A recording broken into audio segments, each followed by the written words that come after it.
நள்ளிரவுல ஒரு பிரம்மாண்டமான இரவு நேர சந்தையில பெண்கள் எந்தவித பயமும் இல்லாம தனியா பொருள்கள் வாங்குற ஒரு காட்சியை உங்களுக்குள்ள கற்பனை செஞ்சு பாருங்க.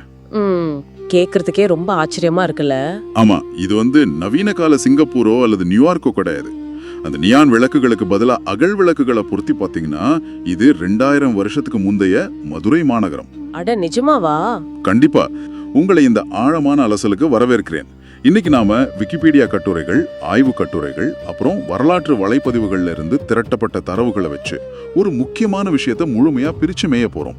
அதுவும் 2000 வருஷத்துக்கு முந்தைய சங்க இலக்கியம், குறிப்பா 10 பாட்டு பத்தி நாம பேச போறோம். சரியா சொன்னீங்க. ஆனா உள்ள போறதுக்கு முன்னாடி ஒரு சின்ன குறிப்பு. நாம விவாதிக்க போற இந்த தரவுகள் பழைய கால அரசர்கள், தெய்வ வழிபாடுகள், சமூக கட்டமைப்புகள் பத்தி எல்லாம் பேசுது. ஆமா, இத இன்றைய நவீன அரசியல் விவாதங்கள்லயோ அல்லது வலதுசாரி இடதுசாரி சித்தாந்தங்கள்லயோ பலரும் அவங்க வசதிக்கு ஏத்த மாதிரி பயன்படுத்தலாம். அதுதான் முக்கியமான விஷயம். ஆனா நம்ம நோக்கம் எந்த பக்கமும் சாய்வது கிடையாது. மூல நூல்கள்ல என்ன இருக்கோ அத உள்ளபடியே ஒரு கால கண்ணாடியா மட்டும்தான் உங்களுக்கு நாம சொல்ல போறோம். கண்டிப்பா எந்தவித சார்பும் இல்லாம இருக்கிறதே இருக்கிறபடியே பார்க்கலாம். சரி, இத நாம கொஞ்சம் விரிவாகவே பார்ப்போம். சங்க இலக்கியம் அப்படிங்கிறது கிமு 300 கிபி 300 வரையிலான ஒரு காலகட்டம். இது ஏதோ பள்ளிக்கூடத்துல நாம மனப்பாடம் செஞ்ச பழைய கவிதைகள் மட்டும் கிடையாது. அதான் உண்மை. அது ஒரு கால இயந்திரம். ஆமா, அன்றைய மக்களோட வாழ்வியலை அப்படியே தத்துரூபமா படம் பிடிச்சு காட்டுற ஒரு டைம் மிஷன் தான் அது. அந்த கால இயந்திரம் அப்படிங்கிற வார்த்தை ரொம்ப சரியா பொருந்தது. ஏன்னா 2000 வருஷத்துக்கு முன்னாடி உலகத்தோட பல பகுதிகளில் நாகரிகமே எட்டி பார்க்காத ஒரு காலகட்டத்துல நம்ம தமிழர்கள் சமூக கட்டமைப்பிலையும் உளவியல்லையும் எந்த அளவுக்கு உச்சத்தை தொட்டிருந்தாங்க அப்படிங்கறத இந்த தரவுகள் நமக்கு ரொம்ப தெளிவா காட்டுது. ஓ, அவ்வளவு நுட்பமா இருந்திருக்காங்களா? கண்டிப்பா. இப்போ இன்னைக்கு நாம விவாதிக்க போற இந்த 10 பாட்டு அப்படிங்கிறது 10 நீண்ட பாடல்களோட ஒரு பெரிய தொகுப்பு. இதுல 103 அடிகளை கொண்ட முல்லைப்பாட்டுல ஆரம்பிச்சு 782 அடிகளை கொண்ட மதுரை காஞ்சி வரைக்கும் ஏகப்பட்ட ஆச்சரியங்கள் ஒளிஞ்சிருக்கு. இந்த நூல்களுக்குள்ள நேரடியா குதிக்கிறதுக்கு முன்னாடி நம்ம ஒரு அடிப்படையான விஷயத்தை பத்தி பேசியாகணும். அதாவது அன்றைய மக்கள் இந்த உலகத்தை எப்படி பார்த்தாங்க, மனித உணர்வுகளை அவங்க எப்படி வகைப்படுத்தினாங்க. இத புரிஞ்சுக்கிட்டாதான் சங்க இலக்கியத்தோட அந்த முழு சுவையும் உங்களுக்கு புரியும். ஆமா, வாழ்க்கைய அவங்க அகம் புறம் அப்படின்னு 2ஆ பிரிச்சிருந்தாங்க. அகம் அப்படிங்கிறது காதல், தனிப்பட்ட உறவுகள் சார்ந்த விஷயம். புறம் அப்படிங்கிறது போர், வீரம், அப்புறம் சமூக வாழ்க்கை. அது மட்டுமல்ல, இந்த மனித உணர்வுகளை அவங்க அப்படியே விட்டுடல, அத நிலங்களோட பொருத்துனாங்க. ஆமா, மலைப்பகுதிய குறிஞ்சி அப்படின்னும், காட்ட முல்லை அப்படின்னும், வயல்வெளிய மருதம் அப்படின்னும், கடலை நெய்தல் அப்படின்னும், வறண்ட நிலத்தை பாலை அப்படின்னும் பிரிச்சாங்க. இதுதான் அந்த திணைமுறை. சரியா சொன்னீங்க. இத படிக்கும்போது இது பார்க்கறதுக்கு ஒரு திரைப்படத்தோட கலர் பேலட், அதாவது அந்த வண்ண கலவை மாதிரி இருக்குல்ல. எப்படி சொல்றீங்க? அதாவது இப்போ ஒரு படத்துல இருண்ட நிறங்களை காட்டுனா அது ஒரு சோகமான காட்சி அப்படின்னு பார்வையாளர்களுக்கு தானாவே புரிஞ்சிடும்ல. அதே மாதிரி சங்க இலக்கியத்துல ஒரு மலைய பார்த்தாலோ அல்லது குறிஞ்சி நிலத்தை வர்ணிச்சாலோ, ஓஹோ இது ரகசிய காதல் சம்பந்தப்பட்ட பாடல் அப்படின்னு தானாவே புரிஞ்சிடுது. அட, இது ரொம்ப அருமையான ஒரு ஒப்பீடு. ஆனா இங்க ரொம்ப சுவாரஸ்யமான விஷயம் என்னன்னா, அவங்க ஏன் மலைய ரகசிய காதலுக்கு தேர்ந்தெடுத்தாங்க? அதுக்கு ஏதாவது காரணம் இருக்கா? கண்டிப்பா இருக்கு. மனித உணர்வுகளை அவங்க சும்மா கற்பனையாவோ அல்லது ஏதோ தற்செயலாவோ நிலங்களோட இணைக்கல. இதுக்கு பின்னால ரொம்ப ஆழமான ஒரு உளவியல் அப்புறம் புவியியல் இருக்கு. ஓஹோ, கொஞ்சம் விளக்கமா சொல்லுங்களேன். இப்போ குறிஞ்சி நிலம் அப்படிங்கிறது கரடு முரடான நிறைய மறைவிடங்களை கொண்ட கொஞ்சம் ஆபத்துகள் நிறைந்த ஒரு நிலப்பரப்பு. திருமணத்துக்கு முந்தைய அந்த ரகசிய காதலர்கள் சந்திக்கிறதுக்கும் அந்த உறவுல இருக்கிற ஆபத்துகளுக்கும் அந்த நிலத்தோட தன்மை ரொம்ப கச்சிதமா பொருந்தது. அடடே, ஆமாம்ல. அதே போல பாத்தீங்கன்னா, ஒருத்தரை விட்டு ஒருத்தர் பிரியிற அந்த பிரிவின் துயரத்தை உணர்த்த சுட்டெரிக்கும் வெயிலும் வறட்சியும் கொண்ட பாலை நிலத்தை பயன்படுத்தினாங்க. ஆஹா, கேக்குறக்கே சிலிர்க்கு வைக்குது. ஆமா, மனிதனோட மனநிலைக்கும் அவன் வாழ்ற அந்த சுற்றுச்சூழலுக்கும் உள்ள ஆழமான தொடர்பை 2000 வருஷத்துக்கு முன்னாடியே ரொம்ப அறிவியல் பூர்வமா பகுப்பாய்வு செஞ்சிருக்காங்க. இது உண்மையிலே நம்பவே முடியாத ஒரு சிந்தனை. ஒரு மனிதனோட உள்ளுணர்வை இயற்கையோட ஒரு பகுதியாவே பார்த்திருக்காங்க. அதுதான் தமிழர்களோட ஒரு தனிச்சிறப்பு. சரி, இப்போ அந்த உணர்வுகளை நிலங்களோட பொருத்தி அவங்க தங்களோட நிஜமான பயணங்களையும் ஒருத்தருக்கு ஒருத்தர் எப்படி உதவி செஞ்சுக்கிட்டாங்க அப்படிங்கிற அந்த சோசியல் நெட்வொர்க்ஸ், அதாவது சமூக வலைப்பின்னல்களும் ரொம்ப அழகா பதிவு செஞ்சிருக்காங்க. ஆமா, அதுக்கான விடைதான் அந்த ஆற்றுப்படை நூல்கள். எக்ஸாக்ட்லி. 10 பாட்டுல மொத்தம் 5 ஆற்றுப்படை நூல்கள் இருக்கு. திருமுருகாற்றுப்படை, பொருணராற்றுப்படை, சிறுபானாற்றுப்படை, பெரும்பானாற்றுப்படை, அப்புறம் மலைப்படுகடாம். ஆமா, இந்த 5 நூல்களும் ரொம்ப முக்கியமான ஆவணங்கள். இத பாக்கும்போது இது அந்த காலத்தோட ஒரு டிராவல் vlog அல்லது ஒரு நெட்வொர்க்கிங் கைட் மாதிரி தோணுதே. டிராவல் vlog-ஆ? எப்படி? அதாவது வறுமையில வாடுற ஒரு கலைஞன் தன்னிடம் பரிசு பெற்ற இன்னொரு கலைஞனை பார்த்து, இதோ பாரு, நீ இந்த வழியில போனா அங்க ஒரு வள்ளல் இருப்பான், அவன் உனக்கு உதவி செய்வான் அப்படின்னு வழிகாட்டுறது தானே இது, ஒரு நெட்வொர்க்கிங் கைடு மாதிரி. ஆமா ஆமா, நீங்க சொல்றது சரிதான். ஆனா இத வெறும் ஒரு வழிகாட்டி புத்தகம் அப்படின்னு மட்டும் சுருக்கிட முடியாது. அப்போ வேற எப்படி பார்க்கலாம்?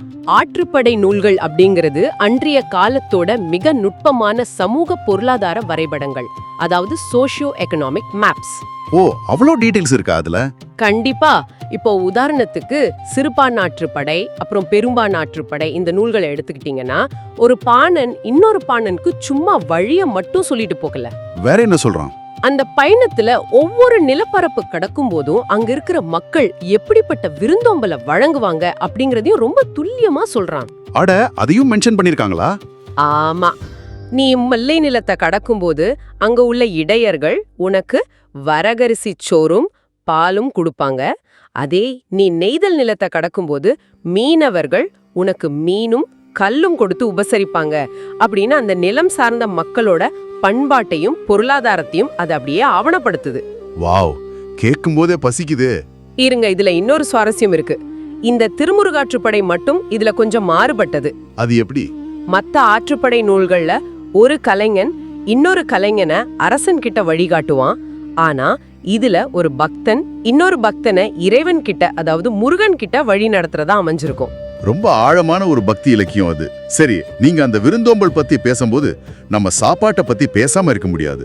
கண்டிப்பா. தமிழர்களுக்கும் சாப்பாட்டுக்கும் உள்ள தொடர்பு ரொம்ப பழமையானது. ஆமா, ஒவ்வொரு நிலத்துக்கும் ஏத்த மாதிரி உணவு முறைகள் மாறிக்கிட்டே இருந்திருக்கு.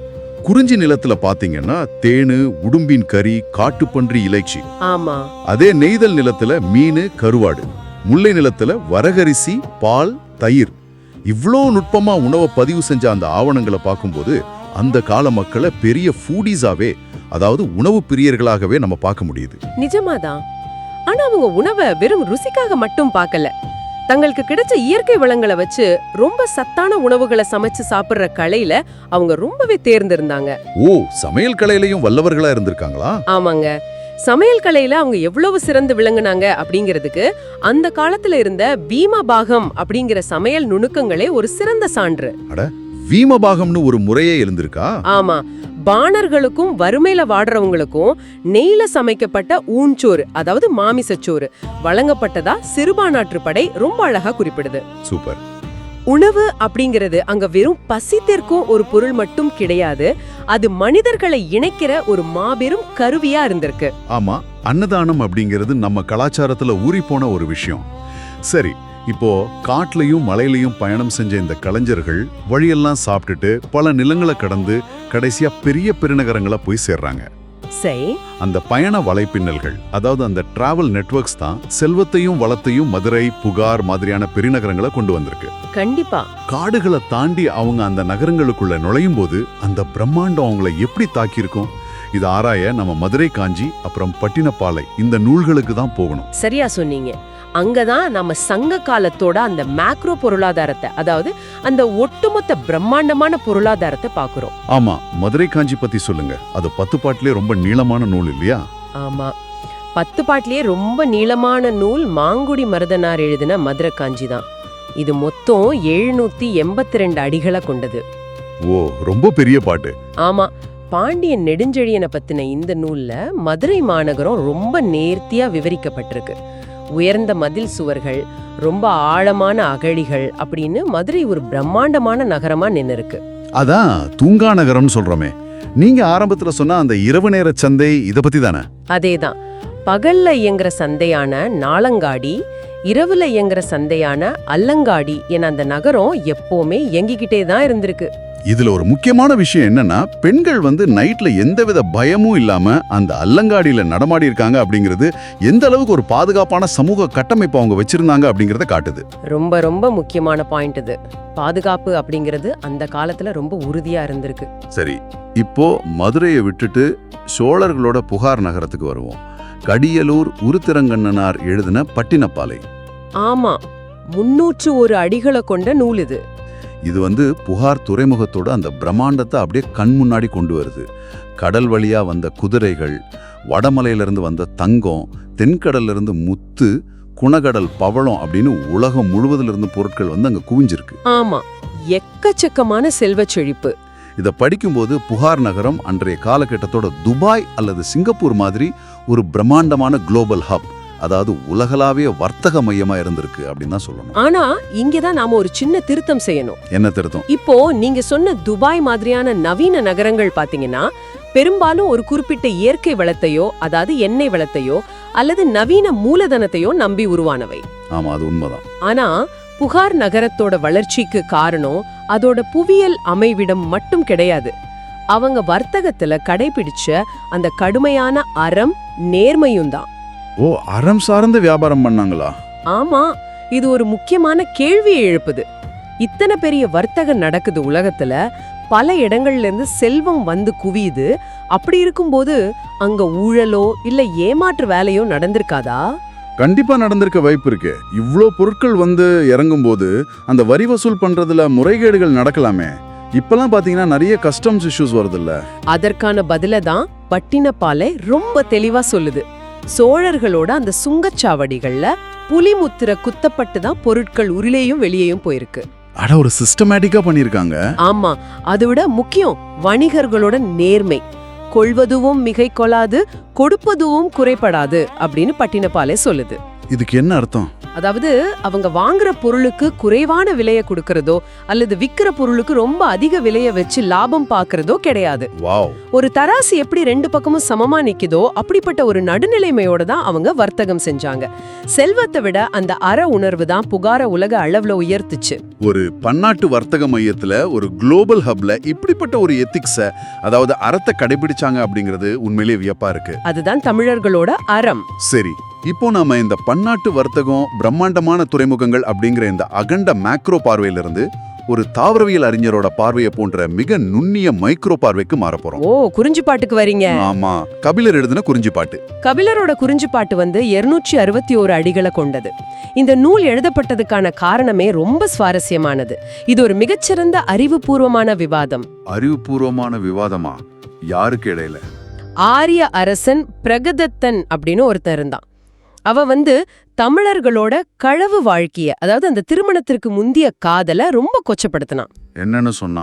இது எந்தவித வரைமுறையும் இல்லாத ஒரு பழக்கம் அப்படின்னு அவன் விமர்சிச்சான்.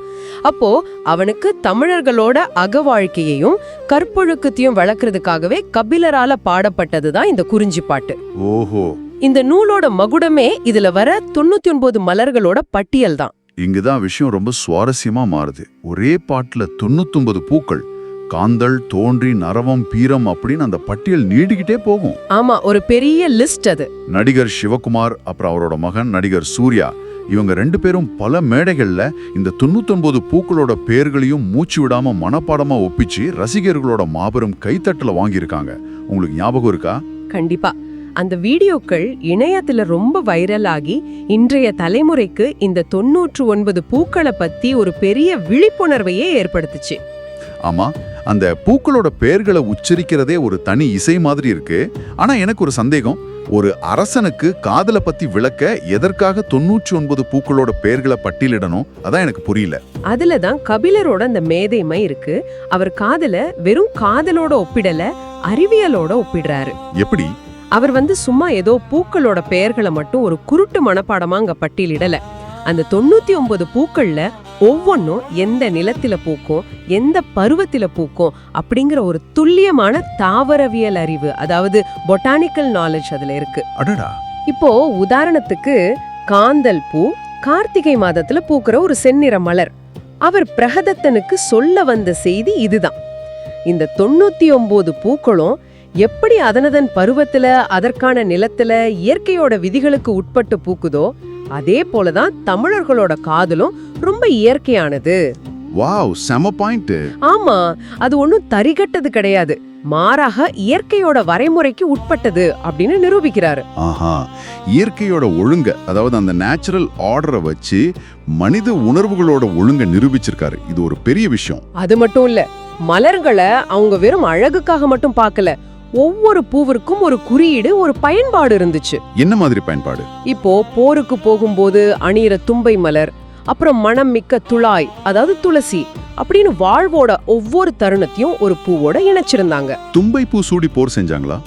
ஆமா, தும்பை பூவை சூடி போரெடுத்தது புறநானூறும் 1810 கூட ரொம்ப அழகா உறுதிப்படுத்துது. இது வெறும் பாட்டு கிடையாது, இது ஒரு மாபெரும் சூழலியல் தரவுத்தளம், ஒரு எக்கலாஜிக்கல் டேட்டாபேஸ். இவ்வளவு அற்புதமான ரொம்ப நுட்பமான இலக்கியங்கள், 99 மலர்களோட பெயர்கள், அந்த ஆற்றுப்படை பயணங்கள், பெருநகரங்களோட அந்த அறம் சார்ந்த வர்த்தகம், இதெல்லாம் கேட்கும்போதே எனக்கு ஒருவித மலைப்பு ஏற்படுது. ஆனா இவை அனைத்தும் 2000 வருஷங்களை கடந்து இன்னைக்கு நம்ம கைகளுக்கு எப்படி வந்து சேர்ந்துச்சு? இது ரொம்ப ஈஸியா நம்ம கைகளுக்கு வந்துடல, அது ஒரு மிகப்பெரிய போராட்டம். ஏன்னா நடுவுல பல படையெடுப்புகள் வேற நடந்திருக்குமே. ஆமா, பல நூற்றாண்டுகளா இந்த சங்க இலக்கியங்கள் எல்லாமே மறக்கப்பட்டு பனை ஓலை சுவடிகள்ல செல்லரித்து மண்ணோடு மண்ணாக அழிஞ்சு போகிற நிலையில தான் இருந்துச்சு. ஐயோ, கேட்கும்போதே பயமா இருக்கே. 19ஆம் நூற்றாண்டோட பிற்பகுதியில டாக்டர் உவே சாமிநாத ஐயர், ஆறுமுக நாவலர் சி.வை. தாமோதரம் பிள்ளை போன்ற அறிஞர்களோட சோர்வறியாத ஒரு கடின உழைப்பால தான் இவ மீட்கப்பட்டுச்சு. இதுல குறிப்பா உவே சாமிநாதையர் அவங்களோட உழைப்பை நம்ம கண்டிப்பா நினைச்சு பார்க்கணும். அவர் ஊரூரா போய் இருண்ட வீடுகளோட பரன்கள்லையும் மடங்கள்லையும் தூக்கி அறியப்பட்டிருந்த ஓலைச்சுவடிகளை எல்லாம் ரொம்ப கஷ்டப்பட்டு தேடி எடுத்தார். ஆமா, அவர் பட்ட கஷ்டம் கொஞ்சம் நஞ்சம் அல்ல. அந்த சுவடிகள் சிதைந்து போகாம இருக்க அத மேல எண்ணெயை தடவி ரொம்ப மங்கிய வெளிச்சத்துல அதை படிச்சு பல சுவடிகளோட ஒப்பிட்டு பார்த்து 1889ல 10 பாட்டை முதல் அச்சுக்கு கொண்டு வந்தார். உண்மைதான். அவர் மட்டும் தான் வாழ்நாளே அதுக்காக அர்ப்பணிச்சிருக்கல அப்படின்னா இன்னைக்கு இந்த 99 பூக்களோ அல்லது அந்த துங்கா நகரமான மதுரையோ புகாரோட பன்னாட்டு வர்த்தகமோ நமக்கு தெரிஞ்சிருக்கவே வாய்ப்பில்ல. நாம எவ்வளவு பெரிய பொக்கிஷத்தை இழக்க இருந்திருக்கோம் பாருங்க. அத நினைச்சாலே நெஞ்சம் பதைக்குது. இத நம்ம ஒரு பரந்த கண்ணோட்டத்துல இணைச்சு பார்த்தோம்னா மொழி, கலாச்சாரம், வர்த்தகம், அப்புறம் இயற்கையை இவ்ளோ ஆழமா நேசிச்ச ஒரு சமூகம் 2000 வருஷத்துக்கு முன்பே இங்க வாழ்ந்திருக்கு அப்படிங்கிறது மனித குலத்துக்கே ஒரு மிகப்பெரிய பாடம். 100% உண்மை. நாம எந்த ஒரு அரசியல் சார்பும் இல்லாம தான் இத பாக்குறோம். ஆனா இந்த பெருமை நாம கொண்டாடி தான் ஆகணும். இன்னைக்கு நம்ம நிறைய விஷயங்களை ரொம்ப ஆழமா பார்த்துட்டோம். ஆமா, ரொம்ப விரிவான ஒரு உரையாடல் இது. மனித உணர்வுகளை இயற்கையோட நிலப்பரப்போட இணைச்ச அந்த அகம்புறம் சார்ந்த வாழ்க்கை, வறுமையில இருக்கிறவனா வழிநடத்தி செல்ற அந்த ஆற்றுப்படை பயணங்கள், அவங்களோட உணவு முறைகள், ஒரு தராசு முள் போல நேர்மையா செயல்பட்ட மதுரை மற்றும் புகாரோட அந்த வர்த்தக ஆரம், அப்புறம் தமிழரோட காதல, இயற்கையோட ஒழுங்கோட ஒப்பிட்ட கபிலரோட அந்த 99 பூக்கள், இப்படி பல விஷயங்களை நாம பார்த்திருக்கோம். ரொம்ப சிறப்பான ஒரு தொகுப்பு. இப்போ இதற்கெல்லாம் என்ன அர்த்தம்? இது வெறும் பழங்கால இலக்கியம் மட்டும் கிடையாது. எப்படி இயற்கையோட இணைந்து வாழணும், எப்படி அறத்தோட தொழில் செய்யணும், சக மனிதனுக்கு எப்படி உதவணும் அப்படிங்கிறதுக்கான ஒரு கையேடு, ஒரு மேனுவல் ஃபார் லிவிங் தான் இது. அருமையா சொன்னீங்க. விடைபெறதுக்கு முன்னாடி உங்களுக்காக ஒரு சவாலான இறுதி சிந்தனையை நான் விட்டு செல்ல விரும்புறேன். 2000 வருஷத்துக்கு முந்தைய தமிழர்கள் தங்களை சுற்றியுள்ள இயற்கையை இவ்வளவு நுட்பமா கவனிச்சு 99 பூக்களோட பெயர்களை மனசுல நிறுத்தி அது பூக்குற காலம், அதோட சூழலியல் வரைக்கும் அக்குவேர் ஆணிவேரா பதிவு செஞ்சிருக்காங்க. ஆமா. ஆனா இன்றைய நவீன டிஜிட்டல் யுகத்துல உலகத்தோட மொத்த அறிவையும் உள்ளங்கையில சுருக்கி வச்சிருக்கிற நாம நம்ம வீட்டை சுத்தி அல்லது நம்ம தினமும் வேலைக்கு போற வழியில பூக்குற குறைந்தபட்சம் 5 பூக்களோட பெயர்களையாவது அதோட பருவத்தையாவது தெரிஞ்சு வச்சிருக்கோமா? இயற்கையோடான அந்த ஆழமான தொடர்பை நம்ம எங்க தவற விட்டோம்? ரொம்ப சிந்திக்க வேண்டிய ஒரு கேள்வி இது. இத பத்தி சற்று சிந்திச்சு பாருங்க. மீண்டும் ஒரு சுவாரஸ்யமான ஆழமான அலசலோட உங்களை சந்திக்கிறோம். நன்றி.